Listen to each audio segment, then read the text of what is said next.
नमस्कार दोस्तों। आज के इस वीडियो में हम आपको जाट और भाट की कहानी सुनाएंगे, जिसे नगर बसेरा की कहानी के नाम से भी जाना जाता है। किसी गांव में एक भाट और एक जाट रहता था। दोनों बहुत अच्छे दोस्त थे। एक बार जाट अपनी बहन के घर जाने के लिए तैयार हुआ तो भाट अपने ससुराल जाने को तैयार हुआ। दोनों साथ चल पड़े तो रास्ते में रुककर एक कुएं की मुंडेर पर बैठ गए। जाट ने भाट से कहा कि नगर बसेरा कर लेते हैं। इस पर भाट बोला कि तू ही नगर बसेरा कर ले, मैं तो अपने ससुराल जा रहा हूँ, वहाँ खूब खातिर होगी मेरी, तू कर ले नगर बसेरा। जाट वहीं कुएं के पास बैठ पानी की घंटी और चावल का दाना लेकर नगर बसेरा करने लगा।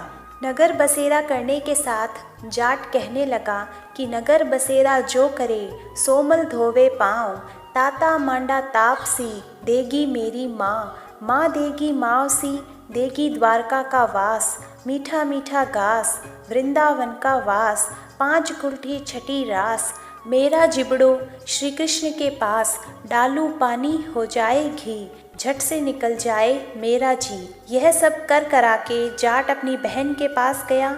जाट की बहन ने भाई के आने पर उसकी खातिर की, घी बूरा के साथ भाई को जिमाया।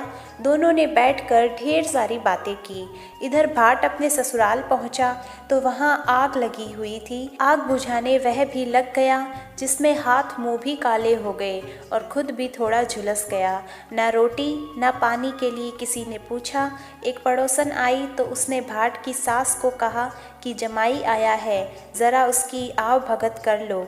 बुढ़िया बोली कि सब कुछ तो जल गया, अब कहाँ से आव भगत करूं। तब पड़ोसन ने ही भाट को एक रोटी के साथ छाछ दी, जिसे खाकर वह अपने घर की ओर चला गया। शाम को दोनों फिर घर की ओर चल पड़े और रास्ते में मिल गए और एक दूसरे का हाल पूछा। भाट बोला कि मेरी ससुराल में तो आग लगी हुई थी, आग बुझाते मैं खुद काला हो गया, ना रोटी मिली ना पानी। जाट बोला कि मेरी तो बहुत खातिर हुई। फिर बोला कि मैंने कहा था ना कि नगर बसेरा कर ले, अब नगर बसेरा कर लेते हैं। लेकिन भाट ने फिर मना कर दिया। कहने लगा कि तेरी मौसी है, पता नहीं रोटी दे या ना दे, मेरी तो माँ है, दही की छूंछली चूरमे का पेड़ा धरा पाएगी। भाट ने फिर नगर बसेरा नहीं किया, जाट ने कर लिया। नगर बसेरा जो करे सोमल धोवे पाँव, ताता मांडा तापसी देगी मेरी माँ, माँ देगी मावसी देगी द्वारका का वास, मीठा मीठा घास वृंदावन का वास, पाँच कुल्ठी छठी रास, मेरा जिबड़ो श्री कृष्ण के पास, डालू पानी हो जाए घी, झट से निकल जाए मेरा जी। करके वह चल पड़ा। घर पहुंचते ही जाट की मौसी ने बहुत लाड प्यार किया। उधर भाट घर गया तो उसकी भैंस खो गई। बाप एक लाठी रखे तो दूसरी उठाए और कहने लगा कि ससुराल गया तो आग लगा दी और यहाँ आया तो भैंस खो दी। बाप ने कहा कि पहले भैंस को लेकर आ, तभी रोटी पानी मिलेगा।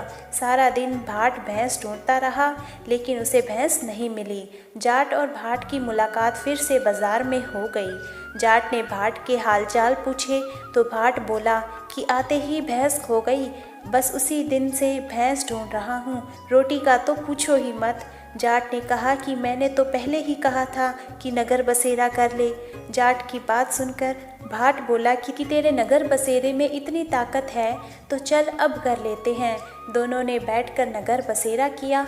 नगर बसेरा जो करे सोमल धोवे पाँव, ताता मांडा तापसी देगी मेरी माँ, माँ देगी मावसी देगी द्वारका का वास, मीठा मीठा घास वृंदावन का वास, पाँच कुल्ठी छठी रास, मेरा जिबड़ो श्री कृष्ण के पास, डालू पानी हो जाए घी, झट से निकल जाए मेरा जी।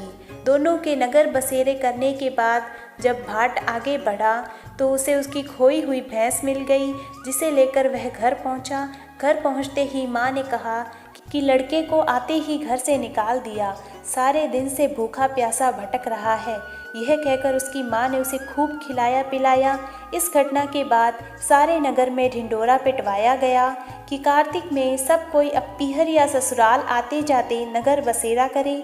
जैसे भाट को नगर बसेरा करने का फल मिला, वैसे ही हर किसी को मिले। बोलो कार्तिक महाराज की जय।